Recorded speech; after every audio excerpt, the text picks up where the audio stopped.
ओम श्री सूर्याय नमः। प्रेम से बोलिए सूर्य भगवान की जय।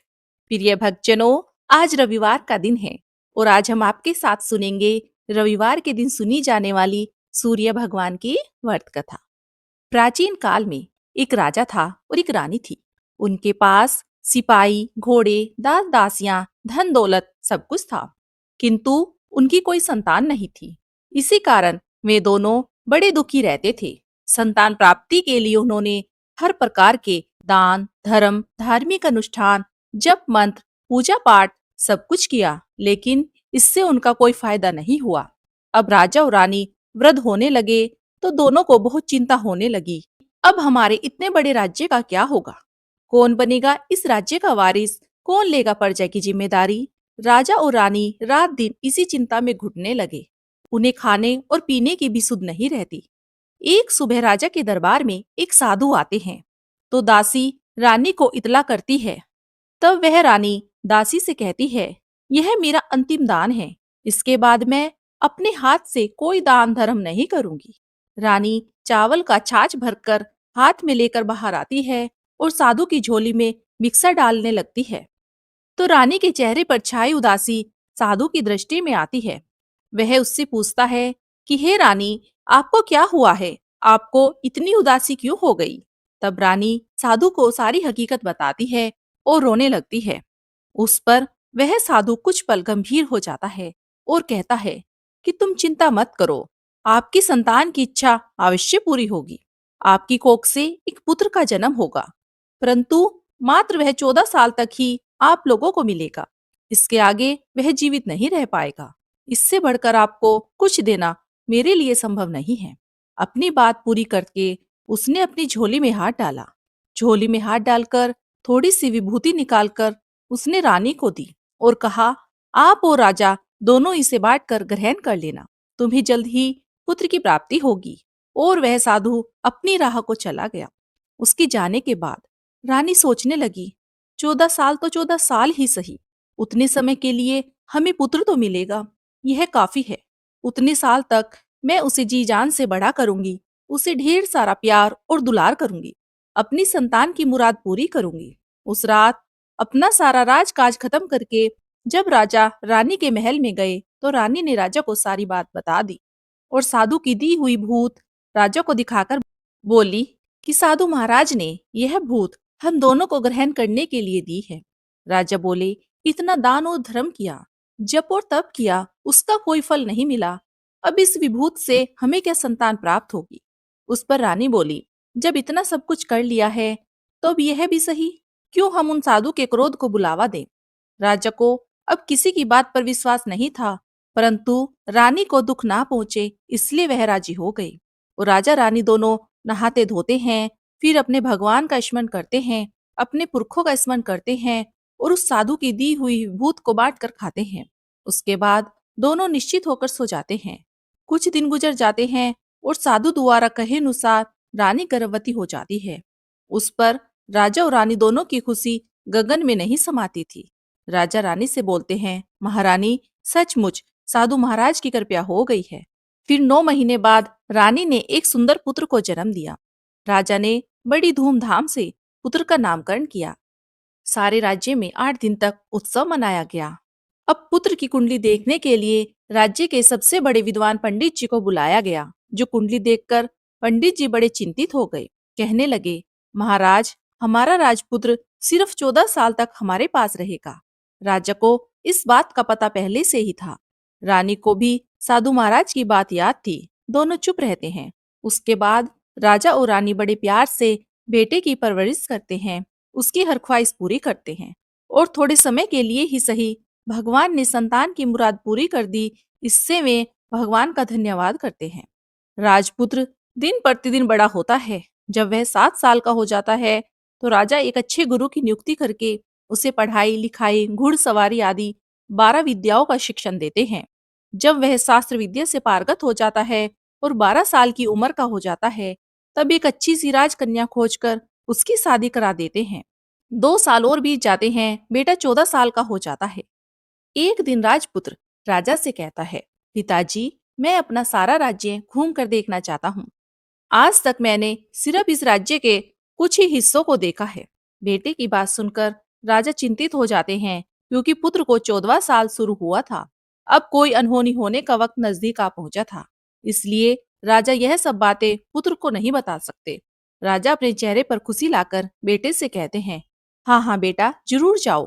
तुम्हें अपना सारा राज्य घूम कर देखना चाहिए। कहाँ क्या है, यह सब जानना चाहिए। कल मेरे बाद तुमको ही तो राजा बनना है। मात्र एक बात ध्यान रखना, तुम जहाँ जा रहे हो, क्या कर रहे हो, यह बात अपनी पत्नी को नहीं बताना। पुत्र कहता है, ठीक है पिताजी, आपने जो कहा मैं वैसा ही करूंगा। राजपुत्र दिन भर अपनी पत्नी के साथ रहता है, खुशियां मनाता है, और रात को 12 बजे वह उठकर बाहर चला जाता है। फिर सुबह होने से पहले वापस अपने महल में आकर सो जाता है। ऐसा बहुत दिनों तक चलता रहा, और पुत्र का 14वां साल खत्म होने में कुछ ही दिन बाकी थे। इतने में उसकी पत्नी यानी छोटी रानी रात में जाग जाती है। वह देखती है कि बिस्तर पर राजपुत्र नहीं है। वह महल में सब जगह देखती है, तो राजपुत्र कहीं भी नजर नहीं आते। तो वह क्या करती, किससे कहती? वह चुपचाप रहती है। फिर वह सुबह होने पर देखती है कि उसका पति अपनी जगह सोया हुआ है। वह पति से कुछ नहीं पूछती। लेकिन दूसरी रात भी जब वैसा ही होता है, तीसरी और चौथी रात और कुछ दिनों तक ऐसा ही चलता रहता है, तब छोटी रानी बहुत चिंतित हो जाती है। उसके मन में ढेर सारे सवाल उठते हैं, लेकिन उसे पूछने में डर लगता है। शायद पति गुस्सा कर बैठे। सास ससुर से पूछने के बारे में सोचा तो कुल की मर्यादा बीच में आ जाती थी। इस तरह वह मन ही मन घुटती रही। इस हालत में उसे खाने पीने में दिलचस्पी नहीं होती। वह दुबली पतली हो जाती है। तो उस राज्य में फूल बेचने वाली एक बूढ़ी मालिन थी। वह हमेशा छोटी रानी को फूल देने उसके महल में आती थी। उस बुढ़िया का ध्यान छोटी रानी पर पड़ता है। वह उससे पूछती है, बेटी, तुम्हें किस बात का दुख है? तुम इस तरह सूख कर काटा क्यों बनी हो? उस पर रानी कहती है, क्या बताऊं तुम्हें अम्मा, तुम्हारा राजपुत्र हर रात्रि को बाहर चला जाता है और सुबह वापस लौट कर आ जाता है। वह कहाँ जाता है, क्या करता है, यह सोच सोच कर मैं अन्न जल ग्रहण नहीं कर पाती हूँ और सूख सूख कर इस तरह कांटा बन रही हूँ। बुढ़िया सब बात सुनकर उसे एक उपाय बताती है। कहती है, बेटा ऐसा करना, आज रात को तुम सोना मत। उसके पीछे जाकर देखना कि वह कहाँ जाता है, क्या करता है, और उसकी अच्छी तरह से पहरेदारी करना। तो छोटी रानी बोली, अगर मुझे नींद आ गई तो? बुढ़िया बोली, तुम्हें नींद ना आए इसके लिए एक काम करना, अपने बाएं हाथ की उंगली में एक जख्म कर लेना, उस पर थोड़ी सी मिर्ची छिड़कना। उससे तुम्हें बड़ी जलन होगी और उस पीड़ा में तुम्हें रात भर नींद नहीं आएगी। रानी बुढ़िया के कहे अनुसार वही करती है। उंगली की जलन से उसे बड़ी देर तक नींद नहीं आती, लेकिन बाद में वह सो जाती है। दूसरे दिन सुबह बुढ़िया फूल लेकर उसके महल में पहुंचती है और पूछती है, क्या हुआ बेटी, क्या देखा तुमने? पति कहाँ जाता है, क्या करता है? तब छोटी रानी कहती है, नहीं अम्मा, पहले कुछ समय जलन के कारण मुझे नींद नहीं आई, परंतु कुछ देर पश्चात मैं सो गई। अब बुढ़िया कहती है, कोई बात नहीं, आज तुम उंगली पर पहले से भी बड़ा जख्म करना और ज्यादा मिर्च लगाना। तो रानी ने वैसा ही किया, परंतु वह फिर पति को बाहर निकलते हुए देख पाती है। उसके पीछे नहीं जा सकती, क्योंकि उसे फिर से नींद आ जाती है। दूसरे दिन सुबह बुढ़िया आती है और उसके पूछने से पहले ही रानी रोक कर कहती है, अम्मा, मैं आज भी उनकी पहरेदारी ठीक से नहीं कर पाई। बुढ़िया कहती है, रोना नहीं बेटी, सब कुछ ठीक हो जाएगा। आज तुम जख्म और बड़ा करना, उस पर और ज्यादा मिर्च लगाना, और एक काम करना, जब वे जाने के लिए निकलता है तब उसका रास्ता रोकना। बुढ़िया ने जैसा बताया, छोटी रानी ने वैसा ही किया। आज रात उसे नींद नहीं आती। जब पति महल से निकलने के लिए चलता है, तो वह बुढ़िया ने जैसा बताया वैसा ही करती है। दौड़कर अपने पति का रास्ता रोकती है और कहती है, कहाँ जा रहे हो, किससे मिलने जा रहे हो, मुझे बताओ। राजपुत्र उसे समझाने की बहुत कोशिश करता है। देखो, अगर मैंने तुम्हें यह बता दिया तो मैं तुम्हें दोबारा नहीं मिल पाऊंगा। रानी कहती है, कोई बात नहीं, ना मिल पाओ, लेकिन आप रात के समय कहाँ जाते हो यह मुझे बता दो। राजपुत्र निरुपाय हो जाता है। पत्नी की जिद के आगे उसकी एक नहीं चल पाती। ठीक उसी समय उसका 14वां साल खत्म हो रहा होता है। 15वां साल लगने वाला होता है। जो होता है वह हो जाने दो, यह सोचता है, और कुछ चावल मंत्रों से सिद्ध करके पत्नी को देकर कहता है, इन चावल के दानों को हाथों की मुट्ठी में पकड़ना। पहले दाएं हाथ में पकड़े चावल मेरे ऊपर फेंक देना। मैं कौन हूँ तुम्हें पता चल जाएगा। बाद में बाएं हाथ में पकड़े चावल मेरे ऊपर फेंक देना। मैं जैसा था तुम्हें मिल जाऊंगा। लेकिन यदि तुम बाएं हाथ के चावल मेरे ऊपर फेंकना भूल गई तो मैं तुम्हें कभी नहीं मिल पाऊंगा। रानी ने कहा, नहीं भूलूंगी। रानी बड़े आत्मविश्वास के साथ यह कहकर दाएं हाथ में पकड़े चावल पति के ऊपर फेंक देती है तो राजपुत्र एकदम एक विशाल घोड़ा बन जाता है। एकदम उम्दा सफेद गर्दन पर लंबी अय्यार देखते देखते वे तेजी से दौड़ने लगता है। रानी उस घोड़े को देखकर भौचक्की होकर देखने लगती है और पति ने बाएं हाथ के चावल फेंकने की बात जो कही थी वह भूल जाती है। उसकी आंखों के सामने घोड़ा महल से बाहर निकलकर चला जाता है। घोड़ा जो महल से बाहर जाता है तो वापस नहीं आता। अब रानी को बड़ा पश्चाताप हुआ। वह स्वयं को कोसने लगती है, लेकिन अब उसका कोई फायदा नहीं होने वाला था। राजपुत्र अब वापस नहीं आने वाला था। सुबह होते ही महाराज को सब बात पता चली। उन्हें बहुत दुख होता है। वे बिस्तर पकड़ लेते हैं और राह देखते हैं कि एक दिन उनका बेटा वापस आ जाए। इस तरह 1 महीना गुजरता है, 3 महीने गुजरते हैं, आखिर 6 महीने पूरे हो जाते हैं। राजपुत्र का कोई अता पता नहीं चलता।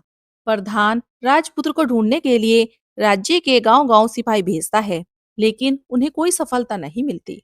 इधर रानी की हट के कारण पति गायब हो गया है, यह सोचकर स्वयं को मन ही मन कोसती है और प्रण लेती है कि कुछ भी करके अपने पति को ढूंढ कर लाएगी। एक दिन सुबह उठकर छोटी रानी ससुर के महल में जाती है और कहती है, पिताजी, मैं अपने पति की खोज में जा रही हूँ। महाराज को और क्या चाहिए था, कुछ भी करके उनका बेटा उन्हें वापस मिल जाए। वे बहू को जाने की अनुमति देकर कहते हैं, बेटी, तुम्हें जो चाहे वह करना पड़े वह करो। जहाँ जाना है वहां जाओ, लेकिन हमारे बेटे को वापस लेकर आओ।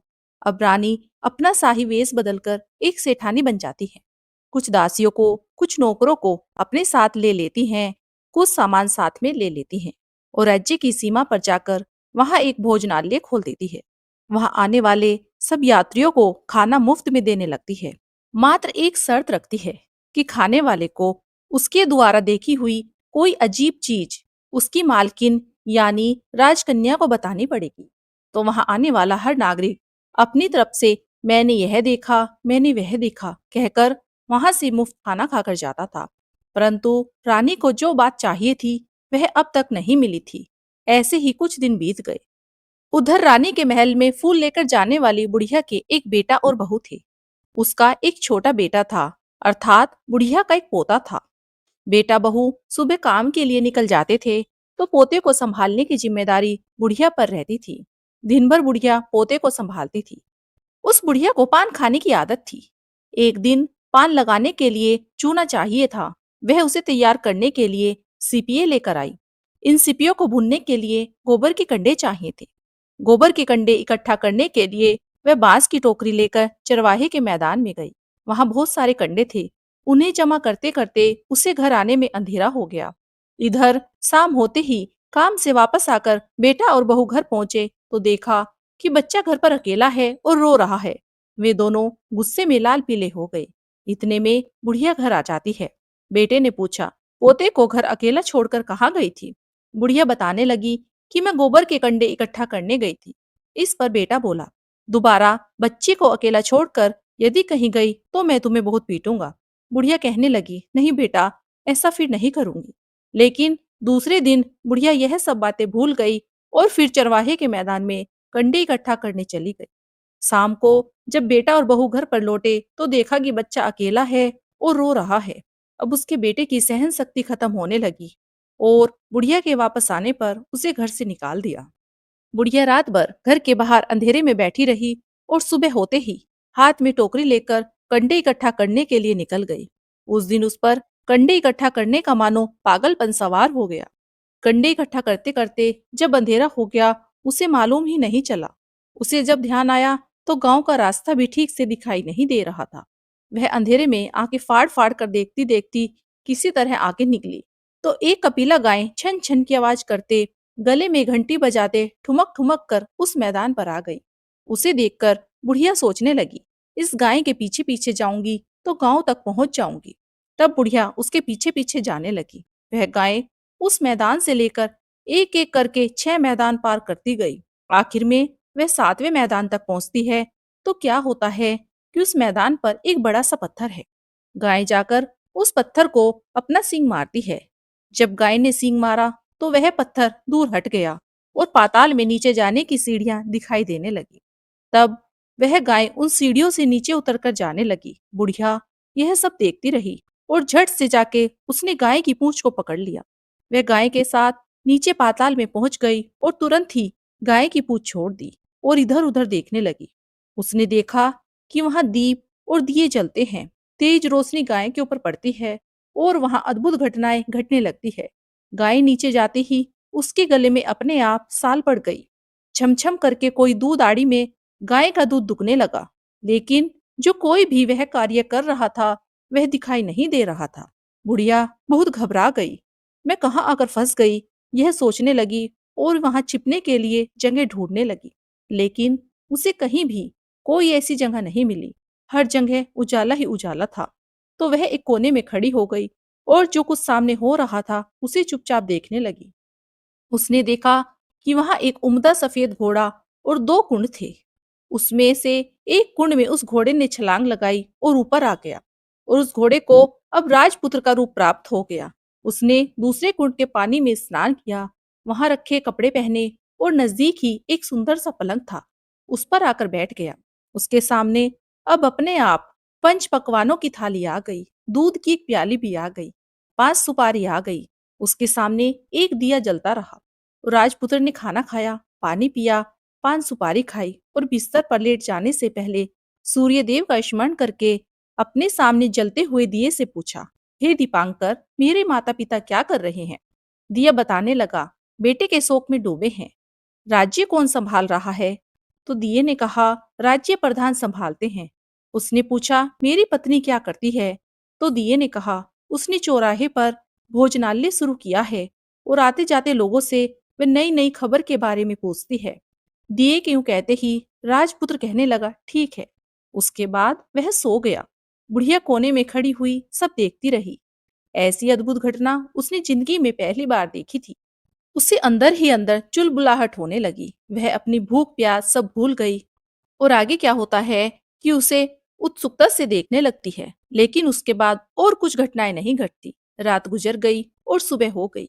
पलंग पर सोया हुआ राजपुत्र उठा और फिर से पहले वाले कुंड में छलांग लगाई। अब वह फिर से घोड़ा बनकर कुंड से बाहर आ गया। वह तेजी से उस पाताल नगरी से बाहर निकल गया। लेकिन वह कहाँ गया, बुढ़िया को कुछ पता नहीं चला। उसके बाद पिछली रात की तरह कोई उस गाय को छमछम करके दूहने लगा। जैसे ही दूध दूहना खत्म हुआ, उसके गले की साल अपने आप खुल गई और वह गाय तेजी से ऊपर जाने लगी, सीढ़ियों की ओर भागने लगी। गाय को दौड़ता देखकर बुढ़िया सोचने लगी, अब गाय के साथ यहाँ से ऊपर जाना ही समझदारी होगी, नहीं तो कोई मुसीबत आकर उसके ऊपर टपक जाएगी। झट से उस बुढ़िया ने गाय की पूंछ पकड़ ली और गाय के साथ ऊपर आ गई। गाय जब मैदान में पहुंची तो सुरंग का रास्ता अपने आप बंद हो गया और उसके मुंह पर एक बड़ा सा पत्थर पहले की तरह खड़ा हो गया। ऊपर आकर वह गाय जंगल की ओर निकल गई। इधर बुढ़िया एकदम बावली सी हो गई।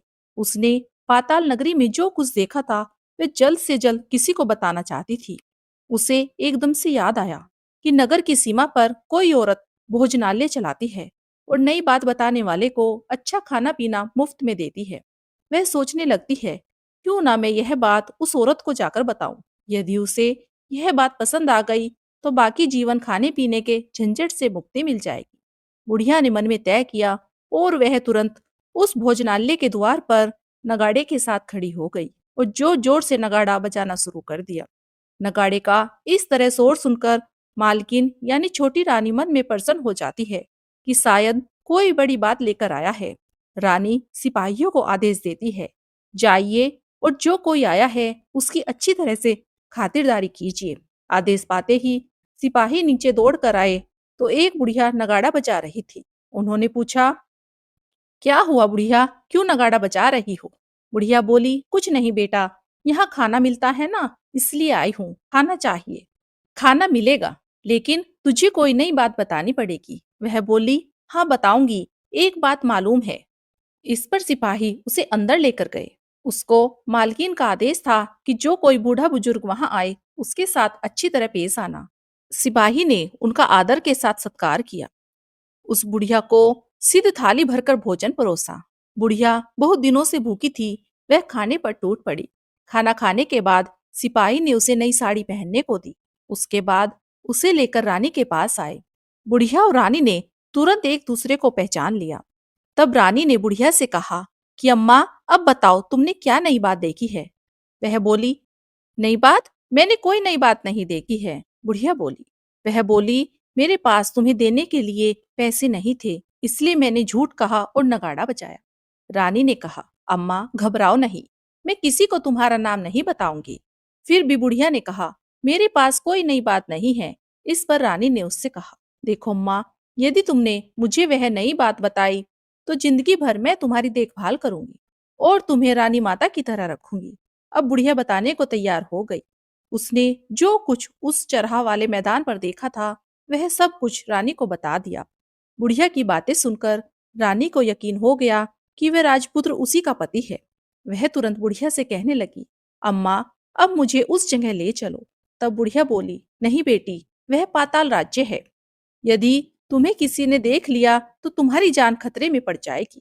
लेकिन रानी उसकी एक बात नहीं सुनती, उसे उस जगह जाने के लिए हट करने लगती है। आखिर में बुढ़िया ने उसका कहना मान लिया और कहने लगी, ठीक है, मैं तुम्हें वहां ले जाती हूँ, पर आज नहीं, कल वहां जाना है तो शाम को ही जाना होगा। दूसरे दिन दोपहर को रानी बुढ़िया के साथ उस मैदान पर गई और एक जगह छुपकर गाय के आने की राह देखने लगी। दिन ढलते ही अंधेरा होने लगा और गाय हमेशा की तरह वहां आ गई।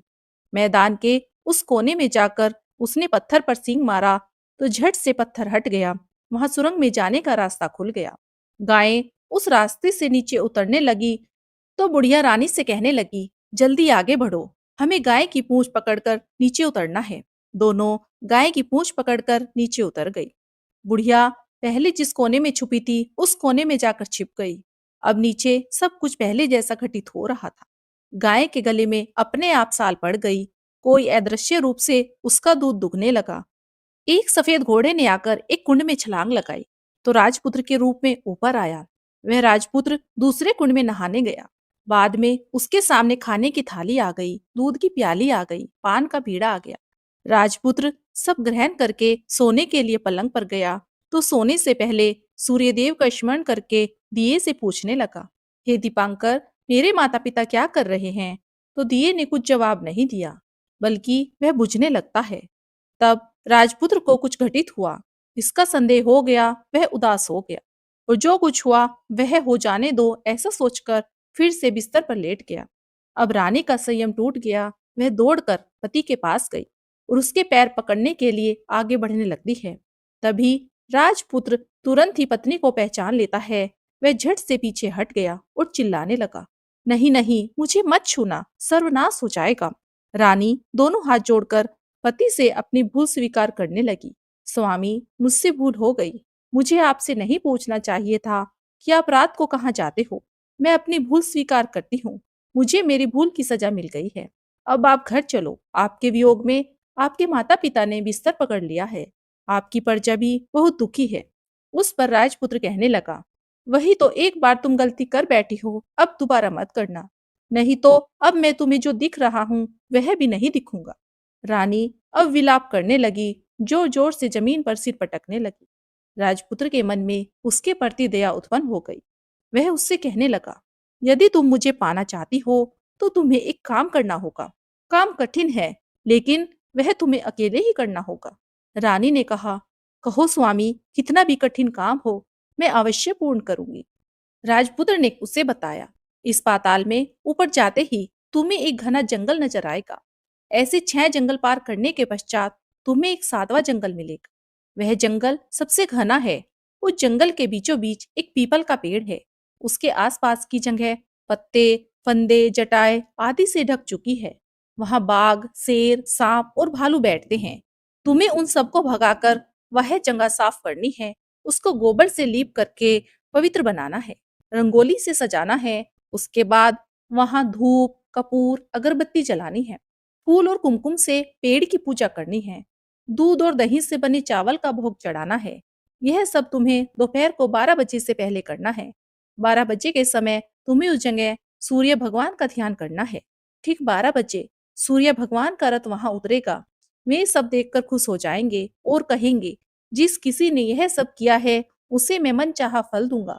तो तुम सामने जाकर उनके रथ का दाहिना घोड़ा मांग लेना, मैं तुम्हें मिल जाऊंगा। इतनी बात कहकर राजपुत्र अपने पलंग पर सो गया और छोटी रानी भोर होने की राह देखने लगी। भोर होते ही वह बुढ़िया के साथ गाय की पूंछ पकड़कर ऊपर आ गई। ऊपर आने के बाद वह बुढ़िया से कहने लगी, अम्मा अब मैं अकेले ही जाऊंगी, तुम भोजनालय वापस चली जाओ।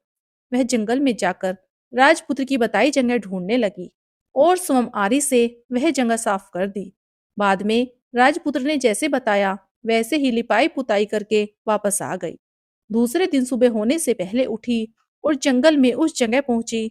वहां जाकर इत्र और गुलाब का पानी छिड़ककर उस जगह को सुगंधित धूप अगरबत्ती जलाकर पवित्र किया और पूजा की।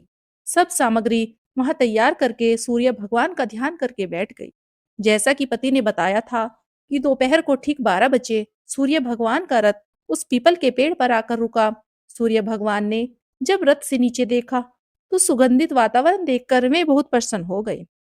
फिर बोले, जिस किसी ने यह कार्य किया है वह यहाँ आकर मुझसे कुछ मांगे, मैं उसे दे दूंगा। रानी ने जब यह शब्द सुने तो बिना समय गवाए दौड़कर उनके सामने आ गई और उनको साष्टांग नमस्कार करके बोली, भगवान वह मैं ही हूँ, मैंने ही यह जगह साफ की है। अच्छा, तो तुम्हें जो चाहिए वह मांगो। भगवान मुझे आपके रथ का दाहिना घोड़ा चाहिए। सूर्य भगवान बोले, नहीं नहीं, मैं तुम्हें और कुछ भी दे सकता हूँ, लेकिन यह घोड़ा नहीं दे सकता। मेरे रथ के 12 घोड़े हैं, तुम चाहो तो कोई और घोड़ा मांग लो, लेकिन यह दाहिना घोड़ा नहीं, वह मैं तुम्हें नहीं दे सकता। छोटी रानी ने एक नहीं सुनी, वह सूर्य देव से एक ही बात कहती रही, वह दाहिना घोड़ा मुझे दे दीजिए, नहीं तो मैं आपके पैरों में गिरकर अपनी जान दे दूंगी। अब सूर्यदेव धर्म संकट में पड़ गए। उन्होंने वचन जो दिया था अब अपने वचन से पलट भी नहीं सकते थे। ठीक है, दे दिया तुम्हें घोड़ा, सूर्यदेव ने कहा। फिर एक बात और भी कही, देखो मैंने तुम्हें घोड़ा तो दे दिया, लेकिन वह तुम्हें यहाँ नहीं मिलेगा, तुम्हें उसे पाताल से जाकर लाना होगा। रानी बोली, पाताल में ही क्यों भगवान, मैं उन्हें पाने के लिए कहीं भी जा सकती हूँ। रानी को वचन देकर सूर्यदेव अपने मार्ग को चले गए। अब रानी जंगल से अपने भोजनालय में आ गई। फिर वह बुढ़िया को लेकर उस मैदान पर गई और जल्दी ही शाम हो गई। शाम होते ही वहां वह गाय आ गई। उसने अपना सींग मारकर सुरंग का पत्थर हटाया और नीचे उतरने लगी। रानी और बुढ़िया जल्दी जल्दी उसकी पूंछ पकड़कर नीचे उतर गई। नीचे पाताल में सब घटनाएं पहले की तरह घटने लगी। घोड़े का एक कुंड में नहाकर राजपुत्र बन जाना, नहा धोकर पलंग पर बैठ जाना, उसे खाने की थाली आना, दूध की प्याली आना, पान का बीड़ा आना। लेकिन आज एक बात नहीं घटी। आज 2 थाली, 2 दूध की प्याली और 2 पान के बीड़े उसके सामने आए। वह कुछ नहीं बोला। अपने हिस्से की थाली खाकर, दूध पीकर और पान का बीड़ा चबाकर वह सोने चला गया और हमेशा की तरह दिए से पूछने लगा, हे दिए, हे दीपांकर, मेरे माता पिता क्या करते हैं? दिए ने बताया, वे दोनों तुम्हारे शोक में मरने की स्थिति में पहुंच गए हैं। ऐसा सुनकर उसकी आंखों में आंसू आ गए। वह फिर पूछने लगा, हे दीपांकर, मेरा राज्य कौन चला रहा है? उसने कहा, तुम्हारा राज्य प्रधान चला रहा है और वह सब कुछ हड़प चुका है। वह प्रजा पर बहुत अत्याचार कर रहा है। यह सुनकर राजपुत्र को बहुत गुस्सा आया। वह गुस्से से अपनी मुट्ठी भींचने लगा। अब वह पूछने लगा, दीपांकर, मेरी पत्नी क्या कर रही है? अब दिया कुछ नहीं बोला और चुप रहा। अब रानी का संयम जवाब दे गया। वह दौड़कर पति के गले लग गई। अब मैं तुम्हें मिल गया, राजपुत्र कहने लगा। वह बोली, हाँ आप सच में मुझे मिल गए। अब घोड़ा तो नहीं बनोगे? वह बोला, नहीं, अब मैं दोबारा घोड़ा नहीं बनूंगा। तुमने जो इतने सारे कष्ट उठाए हैं मुझे पाने के लिए, इसलिए सूर्यदेव ने मुझे सदा के लिए घोड़े के जन्म से मुक्त कर दिया। राजपुत्र ने बड़े प्यार से कहा और उसे गले लगाए। उसके आंसू पूछे और कुछ देर के पश्चात सुबह हो गई। गाय की संखले टूटकर वह भूलोक जाने लगी। रानी, राजपुत्र और बुढ़िया उसकी पूंछ पकड़कर ऊपर आ गए। ऊपर आने पर वे सीधे भोजनालय में पहुंचे। वहां का सब सामान लोगों में बांट दिया और उसको ताला लगाकर अपने राज्य में लौट आए। राजपुत्र वापस आता है तो उसके तेवर देखकर प्रधान घबरा जाता है। राजपुत्र ने उसे बंदी बनाकर कैद खाने में डाल दिया और राज्य की बागडोर अपने हाथ में ले ली। उसके बाद वह अपने माता पिता को मिलने उनके महल में गया। तब राजपुत्र क्या देखता है कि उसके माता पिता उसकी शोक में अस्थि पंजर बने हुए हैं। पुत्र को वापस देखकर मरणासन राजा रानी की आंखों से आंसू टपकने लगते हैं। इन दोनों ने पुत्र को गले लगा लिया, उसे प्यार से सहलाया और इतना होने के बाद उनकी सेहत में एकदम सुधार आने लगा।